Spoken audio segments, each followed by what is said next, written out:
One phone call. That's all it took to shatter the peace of a quiet Virginia neighborhood on February 14th, 1981. A day meant for love, transformed into a nightmare that would haunt investigators for decades. Hey, true crime fans. If you're fascinated by cold cases that challenge everything we know about investigation, hit that subscribe button right now. This story will keep you up at night, I promise. The young couple had everything to live for. Kenneth Dungee, a charismatic 30-year-old business owner, and his girlfriend Debbie, just 27, were planning their future together. But on that fateful Valentine's Day, they would vanish without a trace, leaving behind only a half-eaten meal and a running television set. But before we dive deeper into this baffling case, take a moment to like this video. It helps our channel reach more true crime enthusiasts like you. Trust me, you'll want others to hear this story too. Let's rewind to February 13th, 1981. Kenneth had just closed a major deal at his construction company. He called his mother, excitement evident in his voice. "Mom, I'm taking Debbie somewhere special tomorrow. I think she's the one." Those would be the last words his mother would ever hear from him. The next morning started normally enough. Kenneth picked up Debbie from her apartment in his blue Chevrolet Malibu. They were spotted at the local florist, where Kenneth bought a dozen red roses. The shop owner later recalled their happiness, stating they were like two teenagers in love. Oh, the irony of what was about to unfold would make even the most hardened detective shudder. If you're finding this case as intriguing as I did when I first discovered it, why not join our true crime family? Hit subscribe. We've got plenty more mysteries to explore together. The couple's last confirmed sighting was at 7:30 p.m. at the Golden Palace restaurant. Their waitress, Mary Chun, remembered them clearly. They ordered the Valentine special and seemed to be celebrating something special. But what happened in the next 2 hours would become one of Virginia's most perplexing mysteries. At 9:45 p.m., the restaurant manager became concerned. The couple's food was getting cold, their drinks untouched for over an hour. Their table looked like they had just stepped away momentarily. Debbie's purse still hung on her chair. Kenneth's car keys lay next to his plate. But they were gone. Just gone. Before we continue with this chilling tale, make sure you're ready for what comes next. Hit that like button if you've ever heard of a case where people vanish into thin air, leaving everything behind. The next part of this story will challenge everything you think you know about disappearances. The morning after Kenneth and Debbie's disappearance, Detective James Morrison arrived at the Golden Palace restaurant. The scene was unusual, to say the least. 2 half-eaten meals, a wallet containing $342, and a diamond ring receipt dated February 13th. Yes, you heard that right. Kenneth was planning to propose. Speaking of unusual findings, if you're finding this case as fascinating as our other viewers, smash that like button. It helps our algorithm show this story to more true crime enthusiasts. 3 days after the disappearance, Kenneth's blue Chevrolet Malibu was discovered in the parking lot of Richmond International Airport. The car's condition left investigators baffled. The keys were in the ignition, and the gas tank was full. But here's where it gets weird. The driver's seat was pushed all the way back, despite Kenneth being only 5 feet 8 inches. And trust me, that's not even the strangest part. The forensics team found something that would haunt this case for decades, a single long black hair on the back seat. Neither Kenneth nor Debbie had black hair. DNA testing wasn't available in 1981, and when the hair was finally tested in 2002, the results were inconclusive due to degradation. If you're getting chills from this revelation, hit subscribe now. We cover cases like this every week, and our true crime family's theories often help shed new light on these mysteries. The investigation took a dark turn when detectives discovered Kenneth had recently taken out a substantial life insurance policy. But here's the twist. He had named his mother as the beneficiary, not Debbie.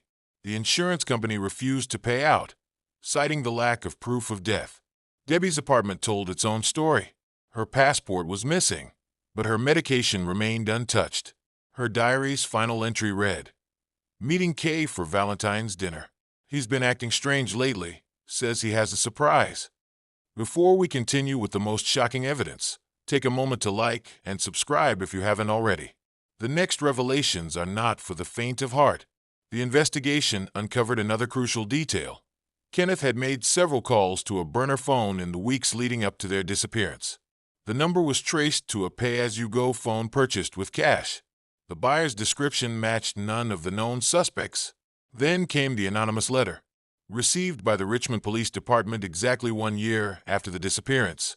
It contained just 4 words: "Check the airport cameras." But by then, the security footage from February 1981 had long been erased. If you think that's suspicious, wait until you hear what the airport janitor witnessed that night. But before we get to that bombshell, the airport janitor's testimony changed everything. James Martinez was working the night shift on February 14, 1981. At approximately 11:45 p.m., he witnessed something that wouldn't seem significant until years later. If you've been following this case closely, hit that like button now. What comes next might explain one of the biggest mysteries of this disappearance. Martinez saw 3 people entering a private hangar: a man matching Kenneth's description, a woman he couldn't clearly see, and a tall figure in dark clothing. When questioned in 1981, he assumed they were legitimate visitors. It wasn't until 2019 that a cold case detective made a crucial connection. That same night, a small private plane departed from Richmond International Airport, destination unknown. The flight plan was never filed. The pilot's name? John Smith, obviously an alias. And this is where our true crime family's detective skills come in handy. If you haven't subscribed yet, now's the time. Our community has helped solve cold cases before. In 2019, Detective Sarah Thompson reopened the case after receiving an anonymous tip. A storage unit in Kenneth's name was discovered in Baltimore, Maryland. Inside, they found something chilling: a notebook containing coded messages and a map of South America. The decoded messages revealed a possible plan to start a new life. But was it voluntary? Forensic analysis of the handwriting showed signs of duress. Some entries were barely legible, written with a shaking hand.